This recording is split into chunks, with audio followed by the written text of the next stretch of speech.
Samantala, umani ng batikos mula sa mga eksperto sa seguridad at international affairs ang ilang pahayag ng mga mambabatas na umano'y pumapanig sa posisyon ng China. Ayon sa isang security analyst, masyado raw halata na may mga na tila sumasabay o sumasayaw pa nga sa tinawag niyang tugtugin ng China. Magbabalita si Edniel Parosa. Very obvious kung ilarawan ng isang eksperto ang tinawag niyang pagsayaw ng ilang senador sa tugtugin ng China.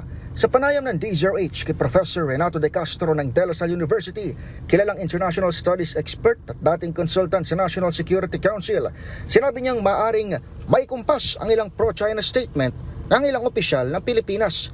Konektado umano ito sa Wolf Warrior Strategy ng bagong Chinese Embassy na tumutukoy sa pag-atake nito sa ilang personalidad sa bansa sa halip na umaktong diplomat at ilapag sa mesa ang usapin sa territorial dispute.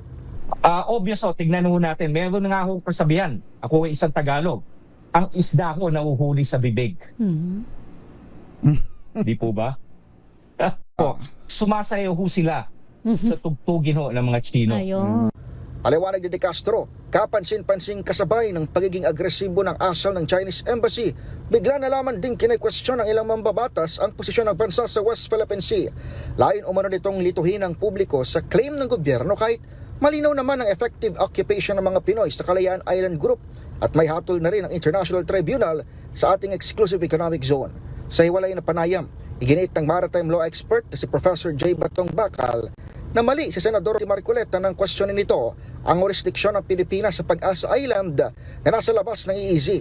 Nilekturan ni Batong Bakal ang tinawag niyang katraidoran ng senador at sinabing iba ang patas ng UNCLOS na nagtatakda ng economic zone at iba rin ang patas na kumikilala sa pag-okupa ng mga Pinoy sa Pag-asa Island na sakop ng Municipality of Kalayaan. Sa Kalayaan Island Group bilang parte ng Pilipinas, hindi yan kumbaga imagination lang ng isang presidente o ng isang taong ordinaryo, no? Bali posisyon niya ng Pilipinas bilang isang bansa. So, senator to, kinakalaban niya yung buong bansa. Para sa MBC TV Network News, ako si Edniel Parosa ng DZRH. Una sa Pilipinas, una sa Pilipino.